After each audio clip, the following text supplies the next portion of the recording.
किसी जंगल में एक पुराना जामुन का पेड़ था जो पक्षियों का दोस्त था और जंगल के सारे पक्षी भी इसका दोस्त था, क्योंकि जो उन्हें मजे मजे का जामुन मिलता था और जंगल के सारे पक्षी उससे काफी खुश रहते थे। मगर जब एक दिन टुन्नी चिड़िया उस जामुन के पेड़ के पास आती है तो ऐसे देखा कि वो जामुन का पेड़ बहुत उदास था। क्या बात है जामुन भैया, तुम इतनी परेशान क्यों लग रही हो? हाँ टुन्नी, मैं बहुत परेशान हूँ। तुम ऐसा करो कि मेरे सब दोस्त को बुला लाओ, मुझे तुम लोगों से कुछ जरूरी बात करनी है। फिर टुन्नी चिड़िया वहाँ से सारे पक्षियों को बुलाने चली जाती है और जब वो अपने घोंसले में वापस आती है तो उसके सारे दोस्त वहाँ पर मौजूद होते हैं। दोस्तों, जामुन का पेड़ ने हम सबको बुलाया है। वो बहुत उदास लग रहा था। अच्छा हाँ टुन्नी, पता नहीं, क्योंकि कल जब मैं वहाँ से गुजर रहा था मैंने देखा जामुन का मौसम होने के बाद भी उस पर जामुन नहीं लगे थे। हाँ, हम सबको जाकर देखना चाहिए, आखिर मामला क्या है। फिर सारे लोग उस पेड़ के पास आ जाते हैं। दोस्तों, कुछ सालों से बारिश बिल्कुल भी नहीं हुई है और मेरी उम्र बहुत हो गई है, इसलिए मुझे बहुत जोड़ कमजोरी हो रही है और शायद इसलिए मेरे ऊपर जामुन भी नहीं लगे। तुम लोग मुझे माफ कर दो क्योंकि हम तुम लोगों को जामुन नहीं दे पाए। वो जामुन का पेड़ बहुत उदासी से देखता है। ऐसा नहीं कहो जामुन का पेड़, में तुम्हें कुछ भी होने नहीं दूंगा। हाँ जामुन का पेड़, हम सब तुमको कुछ भी होने नहीं देंगे और हम सब तुम्हारी मदद करेंगे और हम सब तुम्हारे जड़ों में पानी देंगे। वो जामुन का पेड़ को दिलासा देने की कोशिश करती है। फिर वो सब पास की नदी से पानी लाते हैं और जामुन के पेड़ को पानी देने लगते हैं, मगर सारे पक्षी छोटे थे इसीलिए उनका दिया हुआ पानी नमक साबित हुआ। ऐसा ही कुछ दिन बीत जाते हैं मगर जामुन का पेड़ का तबीयत खराब हो जाता है। पानी ना होने के कारण जामुन का पेड़ बिल्कुल भी सूख जाता है। मेरे दोस्तों, मुझे लगता है कि तुम लोगों का साथ यहीं तक था। तुम लोगों का मेरी वजह से बहुत परेशानी देखनी पड़ी, इसीलिए मुझे माफ कर देना। लगता है कि आखिरी वक्त करीब आ गया।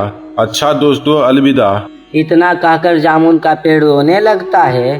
प्यारे जामुन का पेड़ भैया, हमें तुम्हें कुछ भी होने नहीं देंगे, तुम मायूस मत होना।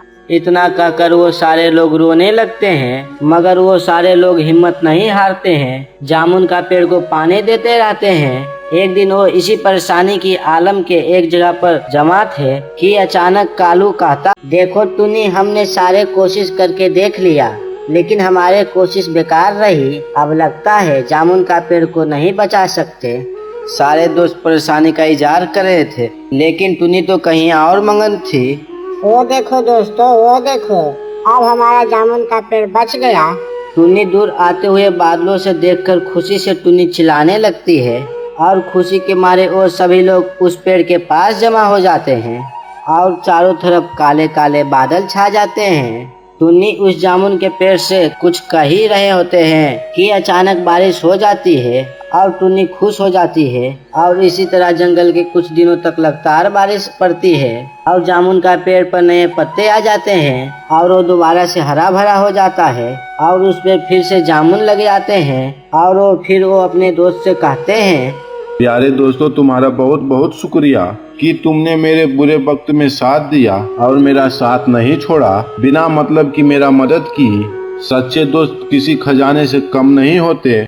नहीं नहीं जामुन का पेड़, ये तो हम सब का फर्ज था और वो दोस्त ही क्यों काम का जो बुरा वक्त में दोस्त का ना साथ दे। हम तो इस बात से खुश है कि तुम बिल्कुल ठीक हो गई हो। और फिर हमेशा की तरह वो पेड़ से दोबारा जामुन खाने लगते हैं।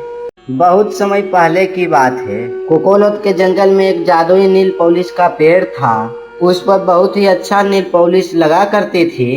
उन नील पॉलिश की एक खासियत थी, जो भी चिड़िया उस नील पॉलिश लगाती थी और भी ज्यादा बहुत सुंदर हो जाती थी। लेकिन वो पेड़ काफी ज्यादा घमंडी था। उस पेड़ के चारों तरफ दीवारें खड़ी थी जिसके कारण उसके पास सारे लोग नहीं आते थे।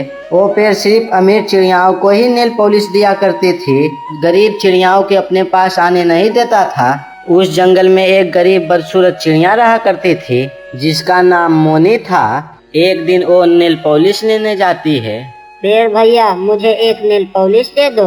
बहुत समय से मेरी शादी नहीं हो रही है क्योंकि मैं बहुत गरीब और बदसूरत हूँ।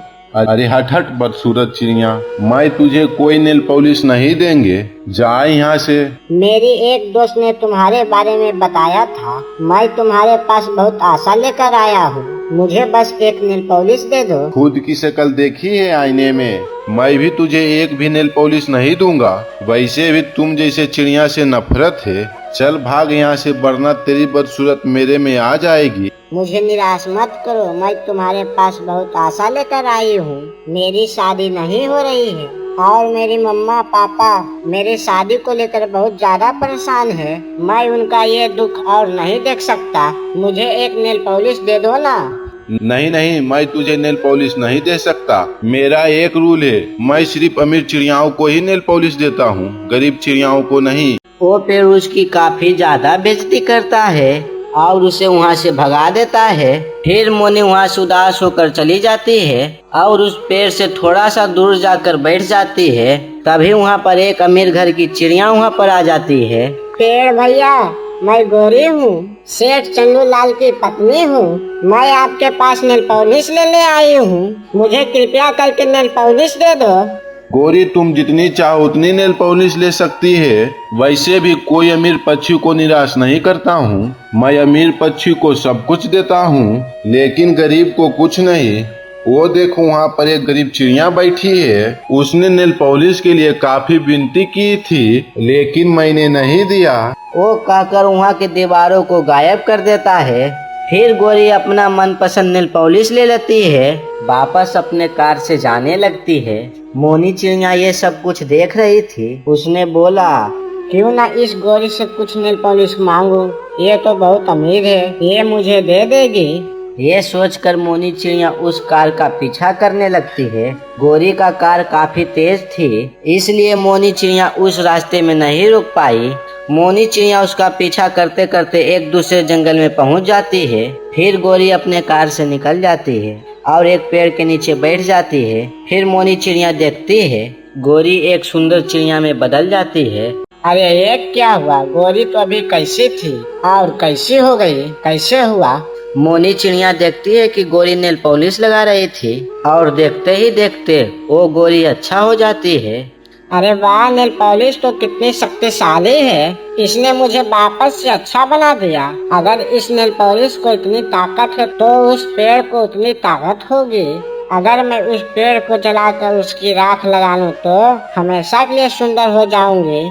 ऐसे खुश होकर वो हंसने लगती है। गोरी की ये सारी बात मुनी चिड़िया सुन रही थी। उसकी वो सारी बात सुनकर मुनी चिड़िया उदास हो जाती है और सोचने लगती है, मुझे ये खबर जल्दी से जल्दी पेड़ भैया के पास पहुंचानी होगी, वरना वो मारे जा सकते हैं। ये कहकर मोनी चिड़िया जल्दी से भागकर उस पेड़ के पास आ जाती है और मोनी चिड़िया उस पेड़ से सारी बात बता देती है। बस करो मोनी चिड़िया, मुझे पता है तुम उस चिड़िया से जल रही है। मुझे पता है तुम उसकी चुगली करके मेरी दोस्त बनाना चाहती है, जिससे मैं तुझे नेल पॉलिश दे दूं। लेकिन चिड़िया, मैं तुम्हारे पास इस चाल में नहीं फंसने वाला हूँ। चली जाओ यहाँ से। फिर मोनी चिड़िया उदास होकर वहाँ से चली जाती है। फिर अगले दिन वो चिड़िया हाथ में कुल्हाड़ी लेकर आती है। उस चिड़िया के हाथ में कुल्हाड़ी देखकर पेड़ बहुत ज्यादा ही डर जाती है और देखकर घबरा जाता है, जिसके कारण वो अपने आगे एक दीवार खड़ी करता है। लेकिन वो दीवार चिड़िया के एक भी बार से टूट जाती है। फिर पेड़ के दिमाग में मोनी चिड़िया की बात वो चलने लगती है, जो सारी बात मोनी चिड़िया ने बताई थी।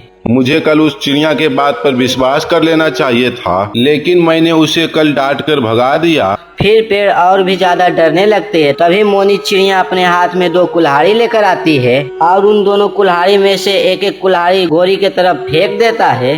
कौन है तू और यहाँ क्या कर रही है? मेरा नाम मोनी है और मैं इस जंगल में रहती हूँ। मैं तुम्हारे इस इरादे से वाकिफ हूँ। मुझे पता है कि तुम इस पेड़ को काट कर जलाकर राख खाना चाहती हो, जिससे तुझे कभी बुढ़ापा नहीं आएगा। मैं तुझे ये काम नहीं करने दूंगा। फिर मोनी चिड़िया दूसरा कुल्हाड़ी भी उस चिड़िया पर फेंक देता है और एक आग उस चिड़िया के ऊपर फेंक देता है। देखते ही देखते वो चिड़िया जलकर राख बन जाती है। फिर वो पेड़ मोनी चिड़िया से माफी मांगती है।